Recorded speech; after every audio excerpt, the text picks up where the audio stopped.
ಸ್ನೇಹಿತರೆ, ನಾನು ಇವತ್ತಿನ ವಿಡಿಯೋದಲ್ಲಿ first standard Mridang part 1 second chapter greetings ಬಗ್ಗೆ ತಿಳಿಸ್ಕೊಡ್ತಾ ಇದ್ದೀನಿ. ನಮ್ಮ ಚಾನಲ್ಗೆ ಯಾರು ಇದುವರೆಗೂ ಸಬ್ಸ್ಕ್ರೈಬ್ ಮಾಡ್ಕೊಂಡಿಲ್ಲ ಅವರೆಲ್ಲರೂ ಕೂಡ ಸಬ್ಸ್ಕ್ರೈಬ್ ಮಾಡ್ಕೊಳ್ಳಿ ಅಂತ ಹೇಳ್ತಾ ಈ ಒಂದು ಪಾಠಕ್ಕೆ ಹೋಗ್ತಾ ಇದ್ದೀನಿ.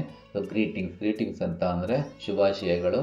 ನಾವು ಯಾರನ್ನಾದರೂ ಬೆಳಗ್ಗೆ ಟೈಮ್ ಆಗಿರ್ಬೋದು ಅಥವಾ ಮಧ್ಯಾಹ್ನ ಸಂಜೆ ಹೀಗೆ ಭೇಟಿಯಾದಾಗ ಅವ್ರಿಗೆ ಗುಡ್ ಮಾರ್ನಿಂಗ್ ಅಂತ ಹೇಳ್ತೀವಿ, ಗುಡ್ ನೈಟ್ ಅಂತ ಹೇಳ್ತೀವಲ್ವ. ಸೊ ಆ ರೀತಿಯಾಗಿ ಇಲ್ಲಿರುವಂತಹ ಪಾಠ. When I meet someone I say namaste. ನಾವು ಯಾರನ್ನಾದರೂ ಭೇಟಿಯಾದಾಗ ನಮಸ್ತೆ ಅಂತ ಹೇಳ್ತೀವಿ. ನಮಸ್ತೆ ಅನ್ನುವಂತಹದ್ದು ನಮ್ಮ ಸಂಸ್ಕೃತಿಯ ಒಂದು ಭಾಗ ಆಗಿದೆ. When I meet someone in the morning I say good morning. ಬೆಳಗ್ಗೆಯ ವೇಳೆಯಲ್ಲಿ ನಾವು ಯಾರನ್ನಾದರೂ ಮೀಟ್ ಆದಾಗ ನಾವು ಅವರಿಗೆ ನಮಸ್ತೆ ಅಂದರೆ ಗುಡ್ ಮಾರ್ನಿಂಗನ್ನು ಹೇಳ್ತೀವಿ. ಸೊ ಹಾಗೆಯೇ when I meet someone in the afternoon I say good afternoon. ಮಧ್ಯಾಹ್ನದ ಸಮಯದಲ್ಲಿ ನಾವೇನಾದರೂ ಭೇಟಿಯಾದಾಗ ಅವರಿಗೆ ನಾವು ಭೇಟಿಯಾದಂತಹ ವ್ಯಕ್ತಿಗೆ ಗುಡ್ ಆಫ್ಟರ್ನೂನ್ ಅಂತ ಹೇಳ್ತೀವಿ. ಸೊ ಹಾಗೆಯೇ ಇಲ್ಲಿ when I meet someone in the evening I say good evening. ಸಂಜೆಯ ವೇಳೆಯಲ್ಲಿ ಏನಾದರೂ ನಾವು ಭೇಟಿಯಾದರೆ ಅವರಿಗೆ ನಾವು ಗುಡ್ ಈವ್ನಿಂಗ್ ಅಂತ ಹೇಳ್ತೇವೆ. ಸೊ ಹಾಗೆಯೇ when I go to bed I say good night. ರಾತ್ರಿಯ ವೇಳೆ ಅಂದರೆ ಮಲಗೋದಕ್ಕೆ ಹೋಗಬೇಕಾದಂಥ ಸಂದರ್ಭದಲ್ಲಿ ನಾವು ಗುಡ್ ನೈಟ್ ಅಂತ ನಾನು ಹೇಳ್ತೇನೆ ಅಂತ ಹೇಳ್ತಾ ಇದ್ದಾನೆ ಈ ಹುಡುಗ. ಸೊ ನೆಕ್ಸ್ಟ್ ನಾವು ನೋಡೋದಾದರೆ ಈ ಪೇಜ್ನಲ್ಲಿ ಪೇಜ್ ನಂಬರ್ 16. ಸೊ ಇದರಲ್ಲಿ match the pictures with the sentences ಅಂತ ಇದೆ. ಲೆಟಸ್ ರೈಟ್, ಬರೆಯೋಣ ಅಂತ ಇದರ ಒಂದು ಆ್ಯಕ್ಟಿವಿಟಿ ಬಂದು ಇಲ್ಲಿ ಐ ಕೂಮ್ ಮೈ ಹೇರ್ ಅಂದರೆ ಈ ವಾಕ್ಯ ಈ ಪಿಕ್ಚರ್ಗೆ ಮ್ಯಾಚ್ ಆಗಬೇಕು. ಸೊ ಇಲ್ಲಿರುವಂತಹ ಎಲ್ಲ ವಾಕ್ಯಗಳನ್ನು ಪಿಕ್ಚರ್ಗಳಿಗೆ ಮ್ಯಾಚ್ ಮಾಡಲಾಗಿದೆ. ಐ ಕೂಮ್ ಮೈ ಹೇರ್ ಈ ಒಂದು ಪಿಕ್ಚರ್ ಮ್ಯಾಚ್ ಆಗುತ್ತೆ. ಐ ಸಿ ಮೈ ಟೀಚರ್ ಈ ಪಿಕ್ಚರ್ ಮ್ಯಾಚ್ ಆಗುತ್ತೆ. ಐ ಈಟ್ ಮೈ ಫುಡ್ ಈ ಚಿತ್ರ ಮ್ಯಾಚ್ ಆಗುತ್ತೆ. So I here the bell ring ಗಂಟೆಯ ಶಬ್ದವನ್ನು ಕೇಳಿಸ್ಕೊತೇನೆ ಅನ್ನೋದು ಈ ಚಿತ್ರ ಇದಕ್ಕೆ ಮ್ಯಾಚ್ ಆಗುತ್ತೆ. ಸೊ ಹಾಗೆಯೇ ಐ ವಾಕ್ ಟು ಸ್ಕೂಲ್ ನಾನು ಶಾಲೆಗೆ ಹೋಗ್ತೇನೆ ಅನ್ನುವಂಥದ್ದು, ನಡೆದು ಹೋಗ್ತೇನೆ ಅನ್ನುವಂಥದ್ದು ಈ ಚಿತ್ರ ಮ್ಯಾಚ್ ಆಗುತ್ತೆ. ಐ ಪ್ಲೇ ಫುಟ್ಬಾಲ್ ಈ ಚಿತ್ರ ಈ ಒಂದು ವಾಕ್ಯಕ್ಕೆ ಮ್ಯಾಚ್ ಆಗುತ್ತೆ. ಸೊ ನೆಕ್ಸ್ಟ್ ನೋಡೋದಾದರೆ ಪೇಜ್ ನಂಬರ್ 17ನಲ್ಲಿ let's write these letters, sing the ABC song again. ABC ಸಾಂಗನ್ನು ಹೇಳಿಕೊಂಡು ಈ ಒಂದು ಸಾಂಗನ್ನು ಈ ಒಂದು ಆಕ್ಟಿವಿಟಿಯನ್ನು ಕಂಪ್ಲೀಟ್ ಮಾಡಬೇಕಾಗಿದೆ. ಯಾವ ರೀತಿ ಅವರು ಲೈನ್ಸನ್ನು ಹಾಕಿದ್ದಾರೆ ಮತ್ತು ಯಾವ ರೀತಿ ಬರೀಬೇಕು ಅಂತ ತಿಳಿಸಿದರೆ ಆ ರೀತಿಯಾಗಿ ಇಲ್ಲಿ ವರ್ಡ್ಸ್ಗಳನ್ನು ಮತ್ತು ಲೆಟರ್ಸ್ಗಳನ್ನು ಬರೀಬೇಕಾಗಿರುತ್ತೆ. ಸೊ ನೆಕ್ಸ್ಟ್ ನೋಡೋದಾದರೆ ಪೇಜ್ ನಂಬರ್ 18ನಲ್ಲಿ ಲೆಟರ್ ಸ್ಪೀಕ್ ನಾವು ಮಾತನಾಡೋಣ. ಲೆಟರ್ ಸೌಂಡ್ಸ್ ಬಗ್ಗೆ ನಾವು ಮಾತನಾಡಬೇಕಾಗಿರುತ್ತೆ. ಸೊ ಎಫ್ಗೆ ಸಂಬಂಧಪಟ್ಟಂತಹ ಸೌಂಡ್ಸು ಮತ್ತು ಪಿಕ್ಚರ್ಗಳನ್ನು ಇಲ್ಲಿ ಕೊಡಲಾಗಿದೆ. So fox, food, fish. ಹಾಗೆಯೇ ಜಿಗೆ ಸಂಬಂಧಪಟ್ಟಂತೆ ಗೋಟ್, ಗೇಟ್, ಗರ್ಲ್. ಹಾಗೆಯೇ ಹೆಚ್ಚಿಗೆ ಸಂಬಂಧಪಟ್ಟಂತೆ ಹೌಸ್, ಹ್ಯಾಂಡ್, ಹಟ್. ಐಗೆ ಸಂಬಂಧಪಟ್ಟಂತೆ ಐರನ್, ಐಸ್, ಇಂಕ್ ಪಾಟ್. ಹಾಗೆ ಜಿಗೆ ಸಂಬಂಧಪಟ್ಟಂತೆ ಜಾಕೆಟ್, ಜಾಕ್ ಫ್ರೂಟ್, ಜೆಪ್. ಈ ರೀತಿಯಾಗಿ ಈ ಒಂದು ಪೇಜ್ ನಂಬರ್ 18ನಲ್ಲಿ ಕೊಡಲಾಗಿದೆ. ಸೊ ಹಾಗೆಯೇ ಇಲ್ಲೊಂದು ಆ್ಯಕ್ಟಿವಿಟಿ ಕೊಟ್ಟಿದ್ದಾರೆ. Say aloud each letter then encircle the pictures which begins with the same letter sound ಅಂತ. ಜಿ ಆ ಸೌಂಡ್ಗೆ ಮ್ಯಾಚ್ ಆಗುವಂಥದ್ದಿಗೆ ಎನ್ಸರ್ಕಲ್ ಮಾಡಬೇಕಾಗಿರುತ್ತೆ ಫಸ್ಟ್ ಡ್ರಾನಲ್ಲಿ. ಸೊ ಗರ್ಲ್ ಅನ್ನುವಂಥದ್ದು ಪಿಕ್ಚರ್ಗೆ ಜಿ ಆ ಸೌಂಡ್ ಮ್ಯಾಚ್ ಆಗುತ್ತೆ, ಇನ್ನು ಉಳಿದೋಕ್ಕೆ ಮ್ಯಾಚ್ ಆಗೋದಿಲ್ಲ. ಸೊ ನೆಕ್ಸ್ಟ್ ನೋಡೋದಾದರೆ ಎಫ್ ಅದಕ್ಕೆ ಸಂಬಂಧಪಟ್ಟಂತೆ ಫ್ಲವರ್ ಆ ಸೌಂಡ್ ಮ್ಯಾಚ್ ಆಗುತ್ತೆ. ಸೊ ಹಾಗೆಯೇ ನೆಕ್ಸ್ಟು ಜೆ ಅನ್ನುವಂತಹದ್ದು ಜಾಕ್ ಫ್ರೂಟ್ಗೆ ಮ್ಯಾಚ್ ಆಗುತ್ತೆ. ಹೆಚ್ ಅನ್ನುವಂಥದ್ದು ಹೌಸ್ಗೆ ಮ್ಯಾಚ್ ಆಗುತ್ತೆ. ಸೊ ಅವುಗಳನ್ನು ಎನ್ಸರ್ಕಲ್ ಮಾಡಲಾಗಿದೆ. ನಾವು ಪೇಜ್ ನಂಬರ್ 20ಗೆ ಬಂದರೆ ಲೆಟಸ್ ಸಿಂಗ್ ಅಂತ ಇದೆ. ಬನ್ನಿ ಹಾಡೋಣ ಅಂತ. ಆಫ್ ಎ ಲಿಟಲ್ ಅಂತಂದರೆ ಒಂಟಿ ಕಾಲಿನಲ್ಲಿ ಜಿಗಿಯೋಣ, ಸ್ವಲ್ಪ ಜಿಗಿಯೋಣ ಅಂತ ಅರ್ಥ ಇದು ಕೊಡುತ್ತೆ. Half A little, jump A little, 1 2 3 ಅಂತ ಅಂದರೆ ಸ್ವಲ್ಪ ಒಂದೇ ಕಾಲಿನಲ್ಲಿ ಜಿಗಿಯಿರಿ, ಸ್ವಲ್ಪ ಎತ್ತರಕ್ಕೆ ಜಿಗಿಯಿರಿ. ಹಾಗೆಯೇ 1 2 3 ಅನ್ನುವಂತಹ ಒಂದು ಅರ್ಥ ಇದು. ಸೊ ಹಾಗೆಯೇ ಇಲ್ಲಿ stamp A little, skip A little, top one ನೀ ಅಂತ ಇದೆ. ಸೊ ಇದರ ಅರ್ಥವನ್ನು ನೋಡೋದಾದರೆ ಸ್ವಲ್ಪ ಕಾಲನ್ನು ನೆಲಕ್ಕೆ ಬಲವಾಗಿ ಬಡಿಯಿರಿ ಸ್ಟಾಂಪ್ ಎ ಲಿಟಲ್ ಅಂತ ಅಂದರೆ. ಸೊ ಹಾಗೆಯೇ ಸ್ಕಿಪ್ ಎ ಲಿಟಲ್ ಅಂತ ಅಂದರೆ ಸ್ವಲ್ಪ ಕುಣಿದು ಕುಪ್ಪಳಿಸುತ್ತಾ ನಡೆಯಿರಿ ಅಂತ. ಸೊ ಹಾಗೆಯೇ ಟ್ಯಾಪ್ ಒನ್ ನೀ ಅಂತ ಅಂದರೆ ಒಂದು ಮೊಣಕಾಲನ್ನು ನಿಧಾನವಾಗಿ ತಟ್ಟಿರಿ ಅಂತ ಅನ್ನುವಂಥ ಒಂದು ಅರ್ಥವನ್ನು ಕೊಡುತ್ತೆ. ನೆಕ್ಸ್ಟ್ ಪೇಜ್ ನಂಬರ್ 21 ನೋಡೋದಾದರೆ dance a little, twist a little, shake your hand ಅಂತ ಇದೆ. ಇಲ್ಲಿ ಡ್ಯಾನ್ಸ್ ಎ ಲಿಟಲ್ ಅಂದರೆ ಸ್ವಲ್ಪ ನೃತ್ಯ ಮಾಡಿ, ಟ್ವಿಸ್ಟ್ ಮಾಡಿ ಅಂತ ಅಂದರೆ ಸ್ವಲ್ಪ ದೇಹವನ್ನು ಟ್ವಿಸ್ಟ್ ಮಾಡಿ ತಿರುಗಿಸಿ, ದೇಹವನ್ನು ತಿರುಗಿಸಿ. ಹಾಗೆಯೇ ಶೇಕ್ ಯುವರ್ ಹ್ಯಾಂಡ್ ಅಂತ ಅಂದರೆ ನಿಮ್ಮ ಕೈಯನ್ನು ಅಲುಗಾಡಿಸಿ ಅಂತ. ಸೊ ಇದಕ್ಕೆ ಸಂಬಂಧಪಟ್ಟಂತಹ ಒಂದು ಅರ್ಥ ಆಗಿರುತ್ತೆ. ಸೊ ಹಾಗೆಯೇ ಇಲ್ಲಿ ಹ್ಯಾನ್ a little, sleep a little in your bed ಅಂತ ಇದೆ. ಸೊ ಇಲ್ಲಿ ಸ್ವಲ್ಪ ಹಾಕಳಿಕೆ ಮಾಡಿ. ಹ್ಯಾನ್ ಎ ಲಿಟಲ್ ಅಂದರೆ ಹ್ಯಾನ್ ಅಂತ ಅಂದರೆ ಹಾಕಳಿಸೋದು. ಸೊ ಸ್ವಲ್ಪ ಹಾಕಳಿಕೆ ಮಾಡಿ. ಸ್ಲೀಪ್ ಎ ಲಿಟಲ್ ಅಂತ ಅಂದರೆ ಸ್ವಲ್ಪ ಮಲಗಿ. ಇನ್ ಯುವರ್ ಬೆಡ್ ನಿಮ್ಮ ಹಾಸಿಗೆಯಲ್ಲಿ ಸ್ವಲ್ಪ ಹಾಸಿಗೆಯಲ್ಲಿ ಮಲಗೋ ಥರ ಮಲಗಿ ಅಂತ ಹೇಳಿದ್ದಾರೆ. ಸೊ ಇದರ ಅರ್ಥ ಇದಾಗಿರುತ್ತೆ. ಸೊ ನೆಕ್ಸ್ಟ್ ನೋಡೋದಾದರೆ ನ್ಯೂ ವರ್ಡ್ಸ್ ಇದ್ದಾವೆ. ಇಲ್ಲಿ ಹ್ಯಾಪ್ ಅಂತ ಅಂದರೆ ಒಂದೇ ಕಾಲಿನಲ್ಲಿ ಜಿಗಿಯುವುದು. ಹಾಗೆಯೇ ಜಂಪ್ ಅಂತ ಅಂದರೆ ಜಿಗಿಯುವುದು.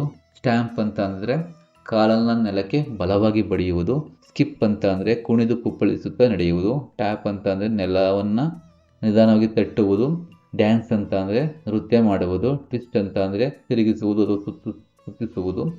ಶೇಕ್ ಅಂತ ಅಂದರೆ ಅಲ್ಲಾಡಿಸುವುದು. ಹ್ಯಾನ್ ಅಂತ ಅಂದರೆ ಹಾಕಳಿಸೋದು ಅಥವಾ ಅವಳಿ ಬಿಡುವುದು ಅಂತ ಅಂತಾರೆ. ಸೊ ಹಾಗೆ ಸ್ಲೀಪ್ ಅಂತಂದರೆ ಮಲಗುವುದು. ಸೊ ಇವು ನೀವು ಬಿಡಿಸ್ತಾ ಕನ್ನಡ ಅರ್ಥ ಆಗಿರುತ್ತೆ. ನೆಕ್ಸ್ಟ್ ನೋಡೋದಾದರೆ ಪಿಕ್ಚರ್ ಟಾಕ್ ಅಂತ ಇದೆ. ಇಲ್ಲಿ ಪಿಕ್ಚರನ್ನು ನೋಡಿ ಅದರ ಬಗ್ಗೆ ಮಾತನಾಡಬೇಕಾಗಿದೆ. ಇಲ್ಲಿ ಒಂದು ಪಿಕ್ಚರ್ ಇದೆ, ಮಕ್ಕಳೆಲ್ಲ ಆಟ ಆಡ್ತಾ ಇದ್ದಾರೆ. ಸೊ ಇಲ್ಲಿ ಮಕ್ಕಳು ಪೇಪರ್ ದೋಣಿಯನ್ನು ಅಥವಾ ಪೇಪರ್ ಬೋಟನ್ನು ಒಂದು ಕೊಳದಲ್ಲಿ ಬಿಡ್ತಾ ಇದ್ದಾರೆ. ಸೊ ಇಲ್ಲಿ ಮಕ್ಕಳು ಇಲ್ಲೂ ಕೂಡ ಆಟ ಆಡ್ತಾ ಇದ್ದಾರೆ, ಲಗೋರಿ ಆಟ ಆಡ್ತಾ ಇದ್ದಾರೆ. ಮತ್ತು ಇಲ್ಲಿ ಮಕ್ಕಳು ಟಿಫನನ್ನು ತಿಂತಾ ಇದ್ದಾರೆ, ಊಟವನ್ನು ತಿಂತಾ ಇದ್ದಾರೆ. ಸೊ ಇಲ್ಲಿ ಸ್ಕಿಪ್ಪಿಂಗ್ ಆಟವನ್ನು ಆಡ್ತಾ ಇದ್ದಾರೆ. ಇಲ್ಲಿ ಒಂದು ರೀತಿಯ ಕುಂಟೆಬಿಲ್ಲೆ ಅಂತ ಕರೀತಾರೆ. ಸೊ ಆ ಕುಂಟೆಬಿಲ್ಲೆ ಆಟವನ್ನು ಕೂಡ ಇಲ್ಲಿ ಆಡ್ತಾ ಇದ್ದಾರೆ. ಇಲ್ಲಿ ಮಕ್ಕಳು ರೀಡ್ ಮಾಡ್ತಾ ಇದ್ದಾರೆ, ಒಂದಷ್ಟು ಮಕ್ಕಳು. ಸೊ ಅದಕ್ಕೆ ಸಂಬಂಧಪಟ್ಟಂತಹ ಪ್ರಶ್ನೆಗಳನ್ನು ಕೂಡ ಇಲ್ಲಿ ಕೊಡಲಾಗಿದೆ ಅಥವಾ ಕೇಳಲಾಗಿದೆ. How many children are there in the picture ಅಂತ ಕೇಳಿದರೆ. ಸೊ ಇಲ್ಲಿ ಎಷ್ಟು ಜನ ಮಕ್ಕಳಿದ್ದಾರೆ ಅಂತಂದರೆ 29 ಮಕ್ಕಳಿದ್ದಾರೆ. ಇಲ್ಲಿ ಕೌಂಟ್ ಮಾಡಿದ್ರೆ ನಮಗೆ ಸಿಗುವಂತಹ ಮಕ್ಕಳು 29 ಮಕ್ಕಳು ಸಿಗ್ತಾರೆ. So what games are they playing, ಯಾವ ಆಟಗಳನ್ನು ಆಡ್ತಾ ಇದ್ದಾರೆ ಅಂತ ಅಂದರೆ ಅವರು ಲಗೋರಿ ಆಟ ಆಡ್ತಾ ಇದ್ದಾರೆ. ಸೊ ಹಾಗೆಯೇ ಸ್ಕಿಪ್ಪಿಂಗ್ ಆಟ ಆಡ್ತಾ ಇದ್ದಾರೆ. ಸೊ ಈ ರೀತಿಯಾಗಿರ್ತಕ್ಕಂತಹ ಆಟಗಳನ್ನು ಅವರು ಆಡ್ತಾ ಇದ್ದಾರೆ. ಸೊ ನೆಕ್ಸ್ಟ್ ಕ್ವಶನ್ಸನ್ನು ನೋಡೋದಾದರೆ which is your favourite game ಅಂತ ಕೇಳಿದರೆ my favourite game is hide and seek ಅಂತ ಮಗು ಹೇಳ್ಬೋದು, ಅಥವಾ ಮಗು ಯಾವುದನ್ನು ಹೇಳುತ್ತೆ ಅದನ್ನು ನೋಟ್ ಮಾಡಬೇಕಾಗಿರುತ್ತೆ. Some children in the picture are not playing games, what are they doing ಅಂತ ಕೇಳಿದ್ದಾರೆ. ಕೆಲವು ಮಕ್ಕಳು ಇಲ್ಲಿ ಆಡ್ತಾ ಇಲ್ಲ, ಅವ್ರೇನು ಮಾಡ್ತಾ ಇದ್ದಾರೆ ಅಂತ. ಅದಕ್ಕೆ some children are having food and some other children are studying ಅಂತ ಹೇಳ್ಬೋದು. ಕೆಲವು ಮಕ್ಕಳು ಓದ್ತಾ ಇದ್ದಾರೆ, ಕೆಲವು ಮಕ್ಕಳು ಊಟ ಮಾಡ್ತಾ ಇದ್ದಾರೆ ಅಂತ ಹೇಳ್ಬೋದು. ಈ ಆ್ಯಕ್ಟಿವಿಟಿಯನ್ನು ನೋಡೋದಾದರೆ match the actions with the pictures ಅಂತ ಕೇಳಿದ್ದಾರೆ. ಸೊ ಆ್ಯಕ್ಷನ್ಗೆ ಸರಿ ಹೊಂದುವಂತಹ ಸೆಂಟೆನ್ಸನ್ನು ಮ್ಯಾಚ್ ಮಾಡಿ ಅಂತ. ದೇ ಆರ್ ಡ್ಯಾನ್ಸಿಂಗ್, ಇಲ್ಲಿ ಡ್ಯಾನ್ಸ್ ಮಾಡ್ತಿದ್ದಾರೆ. She is jumping, he is yawning ಅಂತಂದರೆ ಹಾಕಳಿಸ್ತಾ ಇದ್ದಾನೆ. ಸೊ ಶಿ ಈಸ್ ಹೋಪಿಂಗ್ ಅಂದರೆ ಇವಳು ಕುಂತ್ಕೊಂಡು ಕುಂಟೆಬಿಲ್ಲೆ ಆಟವನ್ನು ಆಡ್ತಾ ಇದ್ದಾಳೆ ಅಂತ ಅರ್ಥ. ಸೊ ದೇ ಆರ್ ವಾಕಿಂಗ್, ನಡ್ಕೊಂಡು ಹೋಗ್ತಾ ಇದ್ದಾರೆ ಅನ್ನುವಂಥದ್ದನ್ನು ಅರ್ಥ ಕೊಡುತ್ತೆ. ಸೊ ಹಾಗೆಯೇ Seema is running, Kumar is stretching, ಹಾಗೆಯೇ the dog is sleeping, Vittal is bending, the boy is skipping. So ಈ ರೀತಿಯ ವರ್ಡ್ಗೆ ತಕ್ಕಂಥ ಚಿತ್ರಗಳನ್ನು, ಆ್ಯಕ್ಷನ್ ಚಿತ್ರಗಳನ್ನು ಮ್ಯಾಚ್ ಮಾಡಬೇಕಾಗಿರುತ್ತೆ. ನೆಕ್ಸ್ಟ್ ನೋಡೋದಾದರೆ ಲೆಟಸ್ ಪ್ಲೇ ಅಂತ ಇದೆ. ಹಾಪ್ಸ್ ಕಾಚ್ ಅನ್ನುವಂಥ ಒಂದು ಆಟ ಇದು ಕುಂಟೆಬಿಲ್ಲೆ ಥರದ ಒಂದು ಆಟ ಆಗಿರುತ್ತೆ. ಇದೇನಂತಂದರೆ ನಿಮ್ಮ ಶಿಕ್ಷಕರು ನೆಲದ ಮೇಲೆ ಕುಂಟೆಬಿಲ್ಲೆ ಆಟದ ಚಿತ್ರವನ್ನು ಬಿಡಿಸಲು ಸಹಾಯ ಮಾಡುತ್ತಾರೆ. ಒಬ್ಬರ ನಂತರ ಒಬ್ಬರು ಸರದಿಯಂತೆ ಆಟವಾಡಬೇಕು. ಪ್ರತಿಯೊಂದು ಚೌಕದಲ್ಲೂ ಒಂದೇ ಕಲ್ಲಿನಲ್ಲಿ ಜಿಗಿಯಬೇಕು. 1ನೇ ಸಂಖ್ಯೆಯಿಂದ ಆರಂಭಿಸಿ 7ನೇ ಸಂಖ್ಯೆಯವರೆಗೆ ಹೋಗಿ ನಂತರ ತಿರುಗಿ ಮತ್ತೆ ಹಿಂದಕ್ಕೆ ಬರಬೇಕು ಅನ್ನುವಂಥ ಒಂದು ಆಟ ಇದನ್ನು ತುಂಬ ಚೆನ್ನಾಗಿರುತ್ತೆ ಇದನ್ನು ಆಡಿಸ್ಲಿಕ್ಕೆ. So when you are playing 1 round ಅಂತ ಕೇಳಿದ್ರೆ ನೀನು ಮೊದಲನೇ ಸುತ್ತನ್ನು ಮುಗಿಸಿದೀಯಾ ಅಂತ. ಎಸ್ ಐ ಡಿಡ್ ಅಂತ. ಹಾಗೆಯೇ 2ನೇ ಪ್ರಶ್ನೆಗೆ ನೋಡೋದಾದರೆ ಡಿಡ್ ಯು ಹಾಪ್ ಅಂತ ಕೇಳಿದರೆ ನೀನು ಒಂದೇ ಕಾಲದಲ್ಲಿ ಜಿಗಿದ್ರಾ? Yes I did. ಹಾಗೆಯೇ ಡಿಡ್ ಯು ಹ್ಯಾವ್ ಫನ್ ಅಂತ ಅಂದರೆ ನಿಮಗೆ ಆಟ ಆಡಲಿಕ್ಕೆ ಇಷ್ಟ ಆಯಿತಾ ಅಂತ ಕೇಳಿದ್ದಾರೆ. ಸೊ ಇಲ್ಲಿ ಎಸ್ ಐ ಹ್ಯಾಡ್ ಫನ್. ಹಾಗೆಯೇ did you count the number while playing, ನೀವು ಈ ನಂಬರ್ಗಳನ್ನ ಕೌಂಟ್ ಮಾಡಿದ್ರಾ ಅಂತ ಕೇಳಿದ್ದಾರೆ. ಸೊ ಎಸ್ ಐ ಡಿಡ್ ಅಂತ ಇದಕ್ಕೆ ಉತ್ತರನ ಕೊಡಬೇಕಾಗಿರುತ್ತೆ. ನೆಕ್ಸ್ಟ್ ಪೇಜ್ ನಂಬರ್ 27 ನೋಡೋದಾದರೆ ಲೆಟ್ ಅಸ್ ರೈಟ್ ಅಂತ ಇದೆ. Look at the picture and fill in the words from the boxes ಅಂತ ಇದೆ. ಸೊ ಇಲ್ಲಿ ಆ್ಯಕ್ಷನ್ ವರ್ಡ್ಸ್ಗಳನ್ನು ನಾವು ಗಮನಿಸ್ಬೋದು. ಡ್ಯಾನ್ಸ್ ಇದೆ, ಹಾಪ್ ಇದೆ, ಹಾಗೆಯೇ ಸ್ಕಿಪ್ ಇದೆ, ಸ್ಲೀಪ್ ಇದೆ, ಬೆಂಡ್ ಇದೆ, ಜಂಪ್, ಹೈಟ್, ಈ ರೀತಿಯ ಪದಗಳಿದ್ದಾವೆ. ಸೊ ಇವನ್ನ ನಾವಿಲ್ಲಿ ಖಾಲಿ ಜಾಗದಲ್ಲಿ ನಾವೇನು ಮಾಡಬೇಕು ಅಂದರೆ ಮೆನ್ಷನ್ ಮಾಡಬೇಕಾಗಿರುತ್ತೆ, ಫಿಲ್ ಮಾಡಬೇಕಾಗಿರುತ್ತೆ. ಇಲ್ಲಿ ಜಂಪ್, JUMP ಜಂಪ್, ಹಾಗೆಯೇ SKHOP hop, SKIP skip, DANCE dance, HEAT heat, ಇಲ್ಲಿ SLEEP ಸ್ಲೀಪ್ ಮಾಡ್ಕೋಬೇಕಾಗಿರುತ್ತೆ. SL ಮಾಡ್ಕೋಬೇಕು, ಇದನ್ನು SL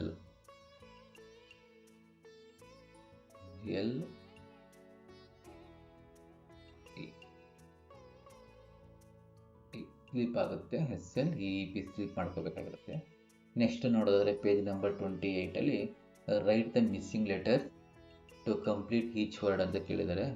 ಮಿಸ್ ಆಗಿರುವಂತಹ ಲೆಟರ್ಗಳನ್ನು ಬರೀಬೇಕಾಗಿರುತ್ತೆ. ಸೊ ಇಲ್ಲಿ ಮಿಸ್ ಆಗಿದೆ, ಪೆನ್ ಆಗಿದೆ, ಕ್ಯಾಟ್, ಡಾಗ್, 10, ಸ್ಟಾರ್, ಬಸ್, ಹಾಗೆಯೇ ಶಿಪ್, ಜಗ್, ಫಾಕ್ಸ್, ಈ ರೀತಿಯಾಗಿರ್ತಕ್ಕಂತಹ ಮಿಸ್ಸಿಂಗ್ ಲೆಟರ್ಸ್ಗಳನ್ನು ಕಂಪ್ಲೀಟ್ ಮಾಡಿ ಒಂದು ಪೂರ್ಣ ಪದ ಬರುತ್ತೆ ಇಲ್ಲಿ. ಸೊ ನೆಕ್ಸ್ಟ್ ನೋಡೋದಾದರೆ ಲೆಟರ್ ಸ್ಪೀಕ್ ಅಂತ ಇದೆ. ಸೊ ಲೆಟರ್ ಸೌಂಡ್ಸ್ ಇದು. ಸೊ ಕೆಗೆ ಸಂಬಂಧಪಟ್ಟಂತಹ ಒಂದಷ್ಟು ಪದ ಮತ್ತು ಚಿತ್ರಗಳಿದ್ದಾವೆ. ಕೆಟಲ್ ಇದೆ, ಕೈಟ್ ಇದೆ, ಕೀ ಇದೆ. ಎಲ್ಲಿಗೆ ಸಂಬಂಧಪಟ್ಟಾಗೆ ಲೀಫ್ ಇದೆ, ಲಯನ್ ಇದೆ, ಸೊ ಲೆಮನ್ ಇದೆ. ಸೊ ಎಮ್ಮಿಗೆ ಸಂಬಂಧಪಟ್ಟಾಗೆ ಮೌತ್ ಇದೆ, ಮ್ಯಾಂಗೋ ಇದೆ, ಮೌಸ್ ಇದೆ. ಹಾಗೆ ಎನ್ನಿಗೆ ಸಂಬಂಧಪಟ್ಟಾಗೆ 9 ಇದೆ, ನೆಸ್ಟ್ ಇದೆ, ನೋಸ್ ಇದೆ. ಹೋಗಿ ಸಂಬಂಧಪಟ್ಟಾಗೆ ಹೌಲ್ ಇದೆ, ಮತ್ತು ಆಕ್ಸ್ ಇದೆ, ಆರೆಂಜ್ ಇದೆ. ಸೊ ಇದು ಈ ರೀತಿಯಾಗಿರ್ತಕ್ಕಂಥ ಸೌಂಡ್ಸ್ ಇವನ್ನ ಜೋರಾಗಿ ಮಕ್ಕಳ ಕಡೆಯಿಂದ ಹೇಳಿಸ್ಬೇಕಾಗಿರುತ್ತೆ. ಸೊ ನೆಕ್ಸ್ಟ್ ನಾವು ನೋಡೋದಾದರೆ notice the initial sounds of the word in each or find the odd one out ಅಂತ ಕೇಳಿದ್ದಾರೆ. ಸೊ ಇಲ್ಲಿ ಏನು ಮಾಡಬೇಕು ಅಂತ ಅಂದರೆ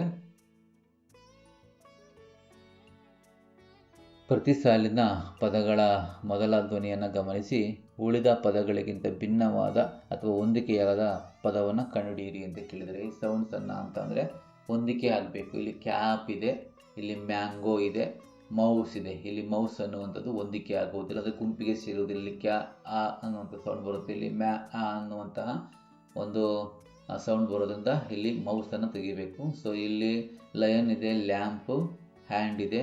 ಸೊ ಇಲ್ಲಿ ಲಯನ್ ಅನ್ನು ತೆಗಿಬೇಕಾಗಿರುತ್ತೆ. ಇಲ್ಲಿ ಲ್ಯಾಂಪು ಮತ್ತು ಹ್ಯಾಂಡ್ ಒಂದೇ ಉಚ್ಚಾರ ಬರುತ್ತೆ. ಸೊ ಹಾಗೆಯೇ ಇಲ್ಲಿ ನೆಸ್ಟ್ ಇದೆ, ಇಲ್ಲಿ 6 ಇದೆ, ಇಲ್ಲಿ 9 ಇದೆ. ನೆಸ್ಟು 9 6 ಇದು ಬೇರೆ ರೀತಿಯ ಒಂದು ಉಚ್ಚಾರಣೆ ಆಗಿರೋದ್ರಿಂದ ಇದನ್ನು 6ಅನ್ನು ರಿಮೂವ್ ಮಾಡಬೇಕಾಗಿರುತ್ತೆ ಅಥವಾ ತೆಗೆದು ಹಾಕಬೇಕಾಗಿರುತ್ತೆ. ನೆಕ್ಸ್ಟ್ ನಾವು ಪೇಜ್ ನಂಬರ್ 31 ನೋಡೋದಾದರೆ ಇಲ್ಲಿ ಹೆವಿ ಸಿ ಸಾಂಗನ್ನು ಹಾಡಿಕೊಂಡು ಲೆಟರ್ಸ್ ರೈಟ್ ಇದನ್ನು ಬರೆಸಬೇಕಾಗಿರುತ್ತೆ. ಸೊ ನೆಕ್ಸ್ಟ್ ನೋಡೋದಾದರೆ ಲೆಟರ್ ಸ್ಪೀಕ್, ಲೆಟರ್ ಸೌಂಡ್ಸ್ ಇದೆ. ಸೊ ಇಲ್ಲಿ ಕೂಡ PQRST ಸಂಬಂಧಪಟ್ಟಂತಹ ಲೆಟರ್ಗಳು ಮತ್ತು ಸೌಂಡ್ಸು ಮತ್ತು ಆ ಒಂದು ಪಿಕ್ಚರ್ ಕೂಡ ಇದೆ. Pencil, pot, parrot, question mark, quail, rainbow, rose, ring, spoon, fan, 7, 10, tomato, table, ಈ ರೀತಿಯಾಗಿರ್ತಕ್ಕಂಥ ಪದಗಳು, ಚಿತ್ರಗಳನ್ನು ನಾವು ಕಾಣಬಹುದು. ಪೇಜ್ ನಂಬರ್ 33 ನೋಡೋದಾದರೆ ಸೇ ದ ವರ್ಡ್ಸ್ ಅಲೌಡ್, ಜೋರಾಗಿ ಹೇಳಿ. Circle the picture with different starting sound. The first one is done for you ಅಂತ ಹೇಳಿದ್ದಾರೆ. ಸೊ ಇಲ್ಲಿ ಯಾವುದು ಸೌಂಡು ಡಿಫ್ರೆಂಟ್ ಆಗಿದೆ ಅದನ್ನು ತೆಗೆದುಹಾಕಿ ಅಂತ. ಫಿಶ್ ಇದೆ, ಫಾಕ್ಸ್ ಇದೆ, ಫೆದರ್ ಇದೆ, ಇದು ಕ್ಯಾಪು. ಸೊ ಕ್ಯಾಪ್ ಇದು ಡಿಫ್ರೆಂಟ್ ಸೌಂಡ್ಸ್ ಬರುತ್ತೆ. ಇವೆಲ್ಲ ಒಂದೇ ಸೌಂಡ್ ಅಂದರೆ ಆ ಒಂದು ಎಫ್ಫಿಂದ ಸ್ಟಾರ್ಟ್ ಆಗ್ತಕ್ಕಂಥ ಪದಗಳಿರ್ತಕ್ಕಂತಹ ಒಂದಷ್ಟು ಇವು ಚಿತ್ರಗಳಿವು. ಸೊ ಇದು ಕ್ಯಾಪ್ ಅನ್ನುವಂಥದ್ದು ಬೇರೆಯ ಒಂದು ಅರ್ಥವನ್ನು ಕೊಡ್ತಕ್ಕಂಥದ್ದು ಮತ್ತು ಬೇರೆ ಸೌಂಡನ್ನು ಕೊಡುವಂತಹದ್ದಿದು. ಸೊ ನೆಕ್ಸ್ಟ್ ಇಲ್ಲಿ ಹನಿಬಿ ಇದೆ, ಹಾಗೆಯೇ ಬೆಲ್ ಇದೆ, ಟೊಮ್ಯಾಟೊ ಇದೆ, ಬಲೂನ್ ಇದೆ. Bell, bee. ಸೊ ಟೊಮ್ಯಾಟೊವನ್ನು ತೆಗಿಬೇಕಾಗಿರುತ್ತೆ. ಸೊ ನೆಕ್ಸ್ಟ್ ನೋಡೋದಾದರೆ ಟೊಮ್ಯಾಟೊಕ್ಕೆ ನಾವು ತೆಗಿಬೇಕು. ಹಾಗೆಯೇ ಇಲ್ಲಿ ಹ್ಯಾಂಡ್ ಇದೆ, ಹನಿಬಿ ಇದೆ, ಹಟ್ ಇದೆ, ಹಾರ್ಸ್ ಇದೆ. ಹ್ಯಾಂಡ್, ಹನಿಬಿ, ಹಟ್ ಅಥವಾ ಹೌಸ್, ಹಾರ್ಸ್.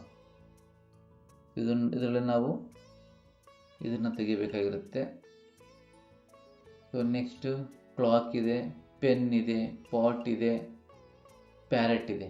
ಈ ಕ್ಲಾಕನ್ನು ತೆಗಿಬೇಕು. ಸೌಂಡ್ಸ್ ಚೇಂಜ್ ಇದೆ, ಕ್ಲಾಕನ್ನು ತೆಗಿಬೇಕು. ಇಲ್ಲಿ ಆ್ಯಂಡ್, ಹೌಸ್, ಆರ್ಸ್, ಇಲ್ಲಿ ಬಿ.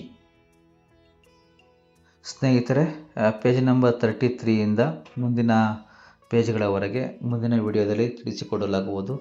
ನಮ್ಮ ವಿವರಣೆ ನಿಮಗೆ ಇಷ್ಟವಾಗಿದ್ದರೆ ಶೇರ್ ಮಾಡಿ, ಲೈಕ್ ಮಾಡಿ, ಸಬ್ಸ್ಕ್ರೈಬ್ ಮಾಡಿ. Thank you so much. ಶುಭ ದಿನ.